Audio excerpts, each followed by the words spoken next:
자, 그러면 오늘 수업을 시작하도록 하겠습니다. 오늘은 제 29과 심리학 후 죄책감 우리 이어 의견 발표로 오늘 수업 시작하도록 하겠습니다. 네. 29장은 심리학의 두 번째 죄책감에 대해서 저자는 이야기하고 있습니다. 저자는 기독교 심리학과 세속적 심리학이 차이를 말하고 있는데요. 기독교 심리학은 원죄와 인간의 자유의지를 인정한다고 말을 합니다. 그리고 인간의 죄의 책임을 인간 본인에게 있다라고 주장을 하고, 세속적 심리학은 무신론에 바탕을 했대요. 그래서 초자연을 부정하고 몸과 마음이 하나다, 이런 생각이 심신이론에 기초했다고 설명을 합니다. 이 무신론적 심신이론에 가장 합당한, 가장 가까운 심리학 분파가 있는데 이게 행동주의입니다. 그런데 이 무신론자들은 이 행동주의를 지지하지 않는데요. 거의 지지한 사람 극소수라고 저자는 말하고 있습니다. 그런 이유가, 이 행동주의는 인간의 자유의지가 없다고 부정하고 단순한 기계로, 행동하는 기계로 취급하기 때문에 그렇다고 말합니다. 그래서 대부분의 그 무신론 심리학자들은 제3세력 심리학에 속해 있는데, 이거는 스키너의 행동주의 심리학, 방금 말한 그 인간의 자유를 부정하고 단순한 기계로 취급하는, 그리고 사회와의 관계는 별로 중요시 여기지 않고 개인의 내면에만 집중하는 그 프로이트의 임상 심리학 제1세력에 대한 반동으로 생겼다고 설명을 하고 있습니다. 이 인본주의 심리학은, 이 제3세력 심리학은 원죄도 인정하지 않고 하나님이 제시한 도덕률, 그러니까 율법이죠. 이게 지키기 힘들대요. 그래서 지키기 힘드니까 기독교인들에게 심리적 죄책감, 이게 생겼대요. 지키기 너무나 힘든데 율법을 실제로 613가지를 모두 다 지킬 수는 없잖아요. 근데 이거를 계속 의무적으로 지키려고 하다 보니까 내가 이거 또 율법을 지키지 못했네, 이런 마음속에 죄책감이 생겼다고 주장합니다. 그래서 그 죄 없는 인간이 사회기관의 잘못되고 악한 문화, 이것 때문에 본인이 책임지지 않아도 될 심리적 죄책감을 느끼게 되었다, 이렇게 주장을 합니다. 그런데 여기에 반해서 인본주의 심리학자인 롤로 메이는 개개인이 악하지 않다면 사회와 문화의 악함은 어디로부터 왔는가? 라고 의문을 제기합니다.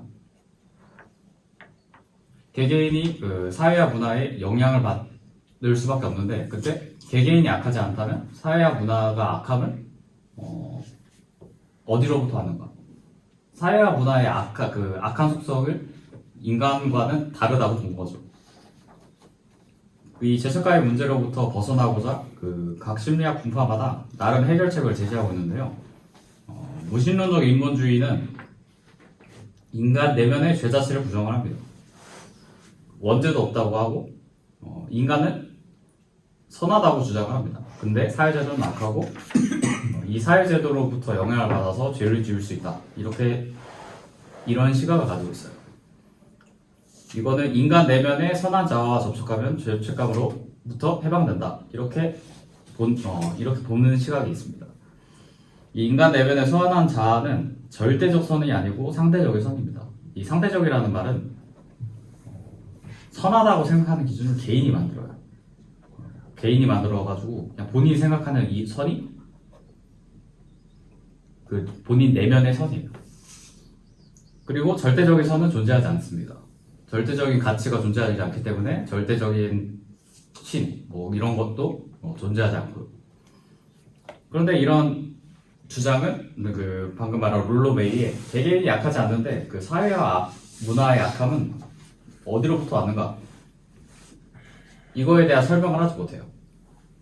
그래서 조이스 밀턴이라는 사람은 자신의 책에서 세속적 인본주의 심리학자들과 정신과 의사들이 펼친 주장을 그들이 현실 적용을 할 때 실패한 점을 말을 합니다. 하버드 대학교의 한 심리학자는 요 환자들과 성관계를 가지고 환각제를 복용하고 학생들에게 마약을 권장했어요. 이런 연구 윤리도 위반하면서 많은 문제를 일으켰습니다.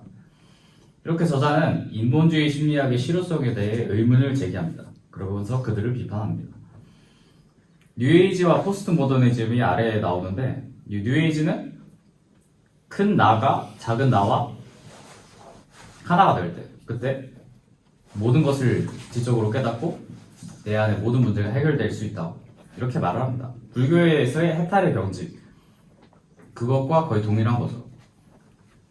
근데 이런 경제에 이르는 거는 개개인이 너무나 어려운 일이고, 그 해결책 또한 명상, 요가, 참선, 최면 뭐 이런 것도 있고, 그 더 나아가서 불속을 걷기, 뭐 영웅과의 교류, 그리고 더 나아가서 마약 복음까지 권합니다. 참 비현실적이죠. 이런 것까지 해결책으로 제시하니까. 그래서 뉴에이지 또한 적절한 해결책을 제시했다고 보기 어렵고요. 포스트 모더니즘은 개인의 자유를 최고의 미덕으로 여깁니다.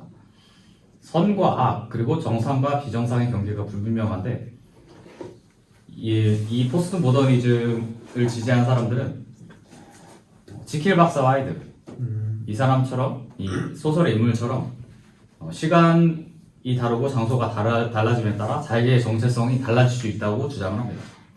다중인격의 인간을 허용해요. 그래서 범죄를 저지르고 나서 그 범죄를 저지른 당시에 본인은 뭐 지금의 나와 다른 자아를 가지고 있다. 다른 인물이다. 이렇게 주장을 하면서 범죄 사실을 회피하는 것을 긍정합니다. 그럴 수 있다고 봐요. 이런 것을 볼 때 포스트 모더니즘 또한 그 적절한 해결책을 제시했다고 보기 어렵죠. 그래서 저자는 C.S. 루이스라는 이 평신도 신학자의 말을 인용하면서 인간은 인간 본인의 죄의 문제를 해결할 수 없음을 시인해야 한다. 그럴 때 그 십자가에서 죄의 문제를 해결하신 하나님의 그 놀라운 구원 사역이 나에게 진정으로 다가와서 예수 그리스도를 구주라고 시인할 수 있게 된다. 이렇게 말을 하면서 글을 마칩니다. 네, 이상입니다. 자, 그러면 우리 의겸 씨 발표에 대해서 질문할 거 있으면 질문 있습니다. 시간 질문. 저기죠, 저. 네, UAG 여기. 질문하는데 박수를 쳐야 되겠다. 네. 제가 오랜만에 질문하게 됐습니다. 네, 그 UAG 뭐 세계관 있지 않습니까? 근데 큰 나가고 작은 나가고 뭔지 설명을 해주시면 감사할 것 같아요. 큰 나는 우주의 진리, 그러니까 온 우주 삼라만상이라는 아주 거대한 개념이고, 작은 나는 아주 지극히 작은 개념이에요. 이 우주 속에 나는 아무것도 아니잖아요. 그냥 먼지 하나. 그냥 내가 우주의 이치를 깨달을 때, 이거 너무 멋있죠. 말은 너무 멋있는데 뭔 소리인지 모르겠어. 그냥 내가 부처가 된다는 건 모든 걸 말 깨달은다. 그냥 그거랑 똑같아요. 뉴에이지도 여기 해탈의 경제에 이르게 된다. 이거를 가장 큰 참선, 그렇게 봐요. 그래서 신과 나가 하나가 이런 느낌인 거예요. 신도 맞지만 이거는 신처럼 엄청나게 큰 존재? 네, 엄청 큰 존재, 절대적인 진리. 여기서 뉴에이지는 절대적인 건 없다고 하는데, 저는 이렇게 이해했거든요. 브라만이 거의 절대적인 그런 참된 진리. 솔직히 그렇게 이해를 해요. 그러니까 인간이 다다라야 할 궁극적인 어떤 이상향? 자, 또 질문. 아까 죄책감 얘기하셨을 때 네. 뭔가 그 개개인은 죄가 없지만 사회가 죄가 있다 하고, 사실은 그럼 그 사회 죄는 어디에서부터 왔느냐 막 이런 거 하셨고, 마지막에 그 상대주의도 얘기하셨잖아요. 네. 저는 뭔가 살짝 그 상대주의만 빼면은 좀 개인적인 생각인데 기독교랑 좀 비슷하지 않나? 라는 생각이 들었어요. 물론 원죄가 있지만 그렇게 느껴지는데요. 그러니까 세상으로부터 세상의 죄가 있고 막 하는 거. 근데 물론 그 결론이 그 선은 상대주의 자기가 막 만든다 이렇게 하는 거에서 우리는 진리가 있지만 뭔가 그걸 빼면 너무 뭔가 비슷하게 들려가지고 약간 구조나 그런 걸 볼 때 그렇게 볼 수 있을 것 같아요. 네. 근데 여기에 이 롤로 메이가 던진 의문, 이 개개인이 약하지 않다면 사회와 문화의 약함은 어디로부터 합니다. 이거에 대한 해답은 저도 모르겠어요. 책에서도 아주 책에서 안 나오고 있어요. 네, 안 나와서. 오늘 기대하고자 하는 발표 우리 은성 심리학 뚜리야 고통의 문제. 예, 그렇습니다. 고통의 문제입니다. 네, 모든 인간의 삶에는 고통이 있대요. 불교는 이렇게 고통이 가득한 바다로 인생을 표현하고, 기독교는 뭐 다르게 표현하겠죠. 뭐 저는 모르겠지만 기독교 세계관들은 인생의 고통을 부인하지 않습니다. 고통은 육체적인 것과 정신적으로 나눠지만 지금 우리는 심리학을 하고 있기 때문에 정신적인 고통을 말할 것 같아요. 네. 세속적 심리학 무신론을 세계관을 가진 사람들은 고통의 문제를 제기하고 기독교가 말하는 하나님이 존재하지 않는데 아닌다고 주장해요. 네, 일단 하나님 속성은 전지전능하시잖아요. 그리고 사랑이 하나님이시잖아요. 속성이. 그런데 어떻게 그렇게 전지전능하시고 인간들을 사랑하신 하나님이 아이들 막 랜덤으로 해가지고 막 선천적 질병을 가지고 태어나게 하고 인간을 막 전쟁으로 자신이 한 일이 아닌데도 피해를 보게 하고, 그리고 죽어가는 사람들을 내버려 두고 어떻게 사람을 시험하냐, 그런 근거를 바탕으로 주장을 하고 있어요. 그래서 하나님을 존재하지 않는다고 생각하는 편이 논리적이라는 주장이라고 이 사람들은 하고 있습니다. 예, 그래서 그들은 고통의 원인을 잘못된 사회제도와 문화 때문으로 생각한대요. 하나님이 없으니까 딴 데서 원인을 찾는 거죠. 그리고 기독교는 첫사랑 아담의 선악과와 사건으로 인한 하나님과의 관계 단절, 인간 사이의 관계의 뒤틀림, 자연과의 관계의 파괴 등으로 생성된 인간의 원죄가 고통의 원인이라고 말합니다. 사실 저희 기독교 입장에서는 원죄가 모든 고통의 원인인 게 맞다고 보는 거죠. 맞다고 보는 게 아니라 맞아요. 그래서 고통의 원인을 다르게 해석하기 때문에 해결 방법도 다를 수밖에 없다. 무신론 심리학에서는 개인의 고통이 사회로 인해 발생한 것이기에 사회제도와 문화를 개선하는 것이 근본적인 해결책이라고 합니다. 그쵸? 저희도 사회제도 많이 바뀌었지 않습니까? 이런 거를 고통 같은 거를 편하게 하려고, 편리하게 편의성을 추구하려고 사회제도와 문화를 바꾸는 거죠. 이게 개인의 노력으로 이루기 힘들기 때문에 개인이 마주한 고통의 존재 자체를 부정하거나 무시함으로써 고통을 완화하려고 시도한대요. 하지만 이런 시도로 실존하는 고통을 없앨 수 없으며 자기 삶을 스스로 무시하는 것, 자기 삶을 부인하는 것과 마찬가지라고 합니다. 넘어갈게요.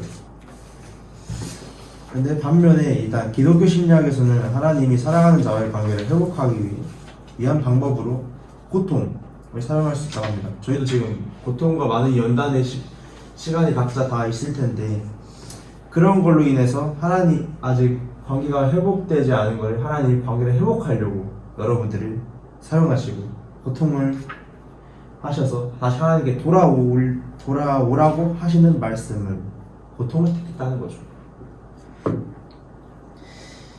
그래서 하나님은 그 고통을 통해 하나님과 다른 단절된 관계, 인간과의 뒤틀린 관계, 자연과의 파괴된 관계를 돌아볼 수 있는 기회를 주시고, 예수 그리스도의 복음을 통해 관계를 회복할 방법을 제시하신대요.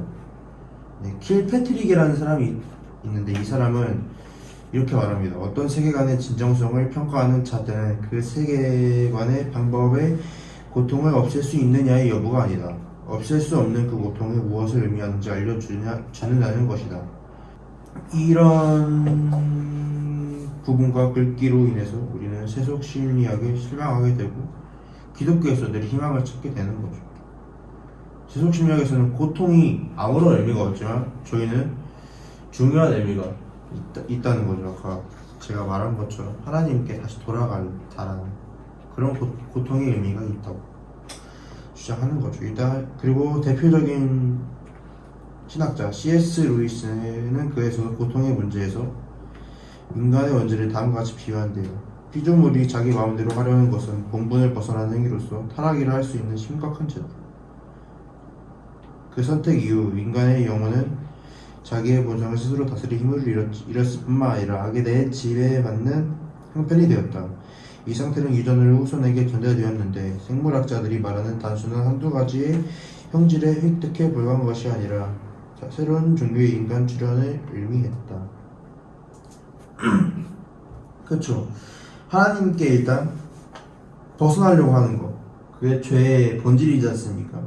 나를 주인 삼고 하나님을 주인으로 받들지 않는, 그게 죄의 본질인데, 이런 본질, 이런 죄성이 저희 인간의 본성에 깊게 뿌리 잡혀 있다는 거죠.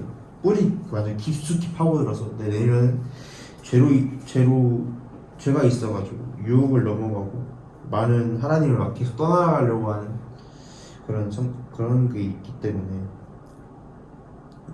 그래서 인간에게 이 잘못된 본성에 대한 치료가 고통스러울 수밖에 없어요. 왜냐?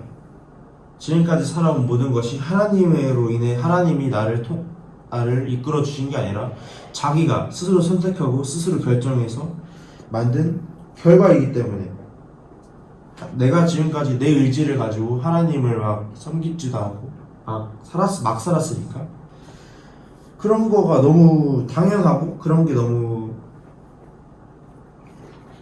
계속되다 보니까, 반복되다 보니까 하나님에게 다시 다가갈 수 없는 거죠. 그래서 하나님에게 이 모든 거를 내려놓는 게 치료가 된다는 거예요. 이게 고통스러울 수밖에 없다는 얘기죠.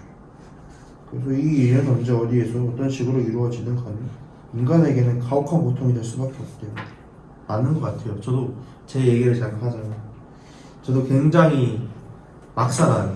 근데 이게 하나님께 돌아가려고 하면 너무 힘들더라고요. 삶을 살아갈 때 막 살면 하나님께 주일날 예배를 나가고 수요 예배도 가고 금요일도 가고, 그럴 돌아가기가 너무 힘들어요. 귀찮고 막 가기 싫고, 또 막 그 다음 예배 드리고 나서 무슨 모임 같은 걸 할 텐데 그것도 너무 힘들고 막 살아서 그래요. 평일에. 그래서 C.S. 루이스는 고통이란 관계회복을 원하시는 하나님의 신호라고 주장한대요.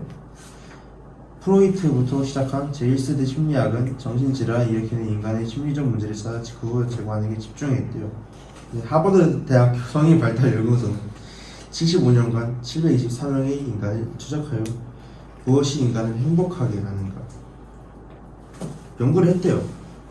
그 결과 행복은 부명예 성취가 아니라 관계적 연결이 좋고 많은 사람이 육체적, 정신적으로 건강하며 더 오래 살면 행복감을 느낀대요. 저희 한국 사회에서는 완전 반대되는 일이죠.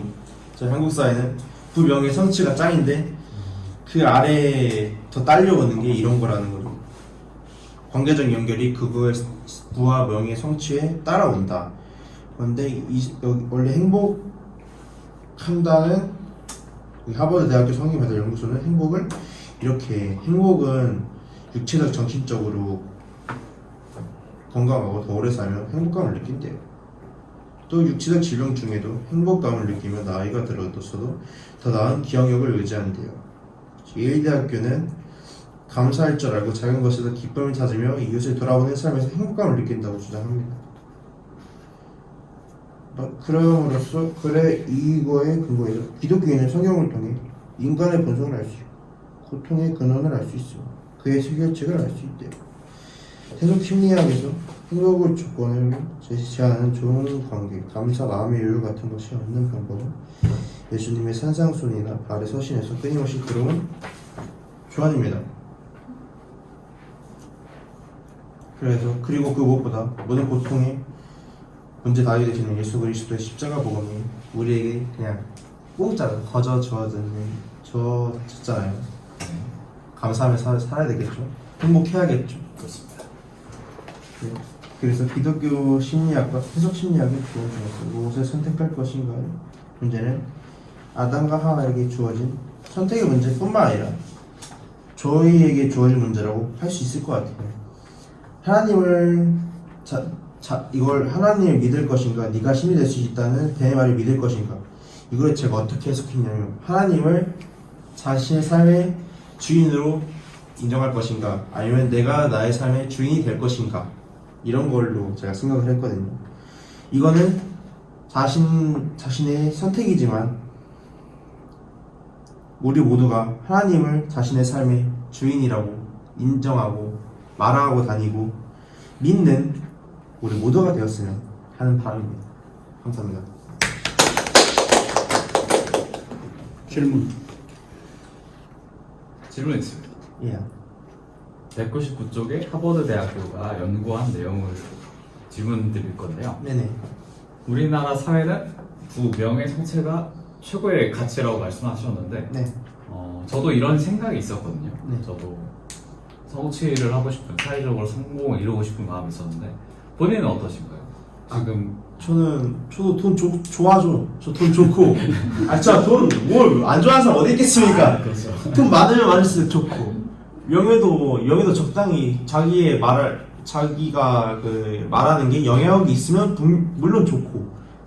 성취도 중요하지 않습니까? 내가 이 한 분야에서 얼마나 전설적인 일을 하고 역사적인 일을 했는지, 그래서 얼마나 이런 영향을 끼칠 수 있는지, 그런 거 얼마나 중요하죠. 얼마나 중요합니까? 진짜 중요해요. 저도 엄청 중요하게 생각하는데 그건 다 부가적인 것들 뿐이라고 생각해요. 저는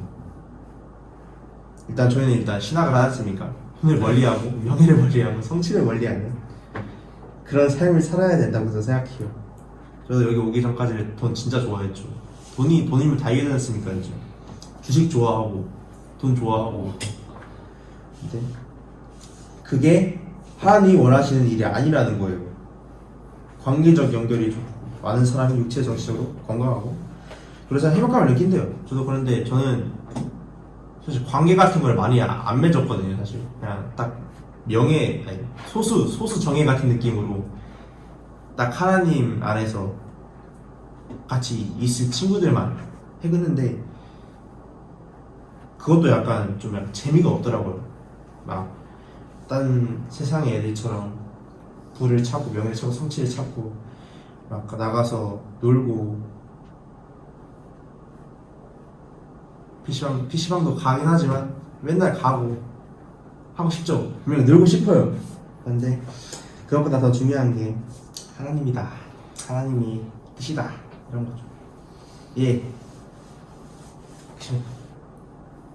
또 질문하고 싶은데 예. 윤석이가 기분 나빠할 거. 오이가 네.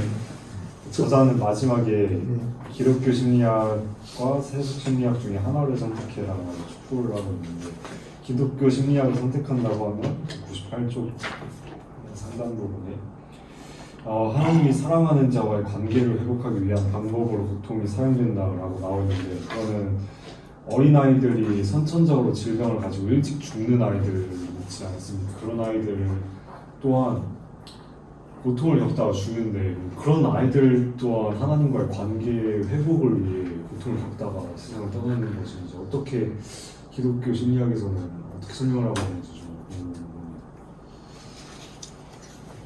잘 모르긴 하겠어요. 사실 잘 몰라요. 근데 그런 거 같은데 이제 하나님을 못 만나고 죽는 거잖아요. 고통을 겪고 죽는 건데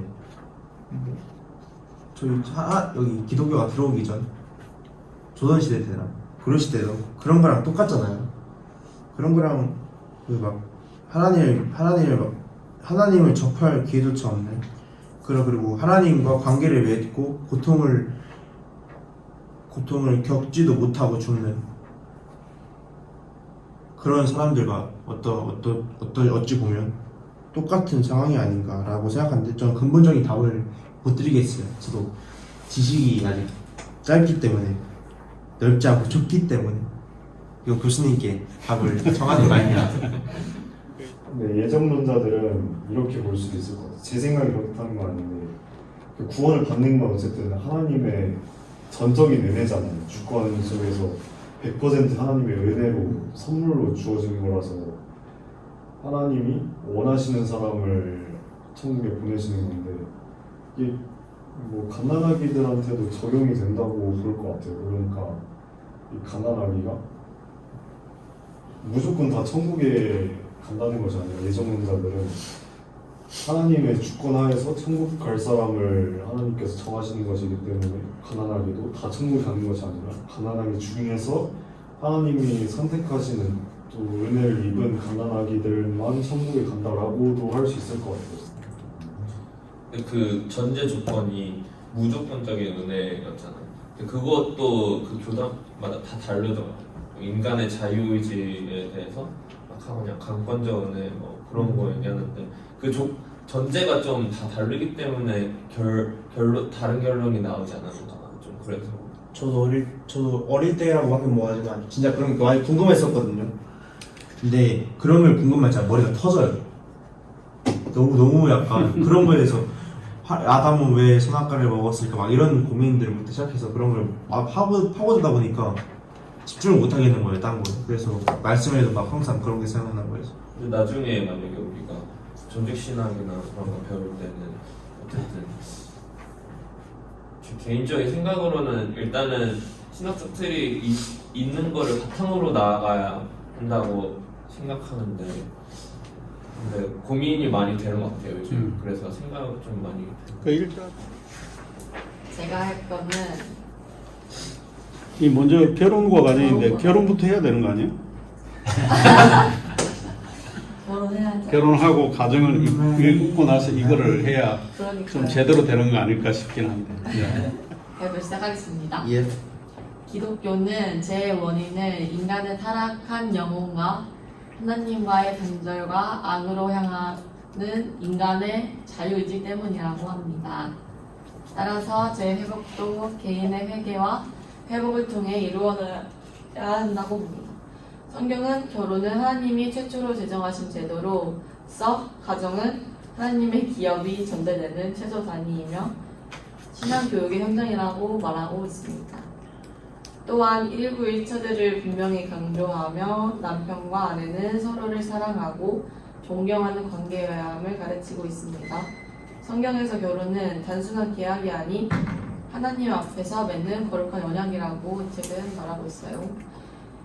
이 책에서 다양한 이슬람의 관점이나 인본주의 페미니즘의 관점들이 나오는데 일단 이슬람의 관점은 일부 다처제를 허용하며 남녀의 법적 권리에서 불평등이 존재합니다. 남편을 외도하거나 아내를 때려도 되고 이혼도 자유로운 반면에 아내는 동일한 권리를 갖지 못합니다. 여성은 아들을 낳는 압박 속에 살아가며 이는 가부장적 억압 구조를 형성하게 됩니다. 이슬람은 결혼은 전통적이지만 여성에 대한 권리가 살짝 제한된 제도입니다. 인본주의와 인본주의는 전통적인 결혼과 가정을 인간의 자유로 제한하는 실패한 제도라고 이 책에서 말하고 있는데 또 극단적 페미니즘은 가정이 남성이 여성을 지배하기 위한 구조라고 주장합니다. 이에 따라서 다양한 형태의 비정통적인 결혼이 제한되며 피임과 낙태, 국가 양육 제도 등의 대안으로 제시되고 있습니다. 마르크스주의는 가정을 플로레타리아 혁명을 방해하는 부르주아 제도로 보고 해체를 주장합니다. 엥겔스는 가정이 사라지고 아이의 교육과 양육은 국가가 맡는 구조로 변화될 것을 예견했습니다. 자유로운 성관계는 장려되며 가능과 출생의 전통성은 중요하지 않게 여깁니다. 뉴에이지는 전통적인 가정을 미개한 제도로 보며 성적 자유를 진보의 일부로 여깁니다. 성행위는 육적, 영적 탐험으로 간주되며 선왕의 기준을 적용해서는 안 된다고 주장합니다. 성과 결혼은 깨달음을 향한 여정의 일부일 뿐이라고 뉴에이지는 말하고 있습니다. 포스트 모더니즘은 절대적 가치나 기준을 거부한다고 이 책에서 말하고 있는데요. 결혼은 억압적인 제도로 보고 정체성에 있어서 무한한 자유를 주장합니다. 동성애, 양성애, 성전환, 다양한 성적 실험 등을 정당한 선택으로 존중하며 전통적 가정에 대한 비판이 강합니다. 기독교 가정의 회복은 사회회복의 열쇠이라고 말하고 있는데요. 조지 길더는 가정의 상태가 곧 사회의 상태라고 말하고 있습니다. 실제로 성경은 결혼과 가정을 통해 하나님의 명령을 이루어 가도록 하셨습니다. 하나님이 짝지어 주신 관계는 사람이 함부로 나눌 수 없습니다. 그러나 오늘날 우리는 차별금지법, 생활동반자법, 약택죄 폐지 등의 가정을 파괴하려는 움직임 속에서 살아가고 있습니다. 이러한 시대 속에서 우리는 하나님의 명령을 시대와 문화의 변화 속에서도 지키며 결혼과 가정을 믿음 안에서 보호하고 회복해야 합니다. 이상입니다.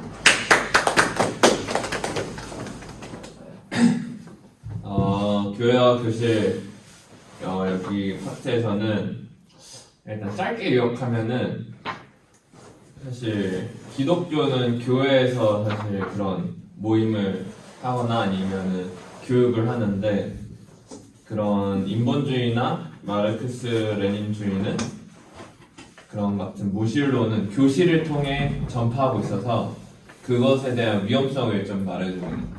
그러니까 예를 들어서 그런 무신론에 대한 사상들이 교실을 통해서 이렇게 전파되고 있으니까 그런 사람들이 학교는 어쨌든 모두 다 가야 되는 집단이잖아요. 그래서 거기를 통해서 많이 세뇌되고 있다. 그래서 결론적으로는 우리 그리스도인들이 가정에서 교육을 열심히 중요시해야 된다. 가정이 교회고 사실은 기독교는 교회를 통해서 이렇게 교육을 해야 되는 방향이기 때문에 학교에서 그런 인본주의나 마르크스 레닌주의 같은 무신론을 받아들이는 것이 아니라 가정에서 그만큼 기독교 교육을 열심히 해서 분별할 수 있는 능력을 갖춰야 된다. 최종적으로는 이렇게 말하고 있습니다. 자, 그러면 오늘 수업 마치도록 하겠습니다. 고생했습니다. 열띤 토론 재밌었습니다. 이분 가서 이제 쇼츠 나온다. Wenn Gott will, wirst du wieder geweckt. Morgen früh, wenn Gott will, wirst du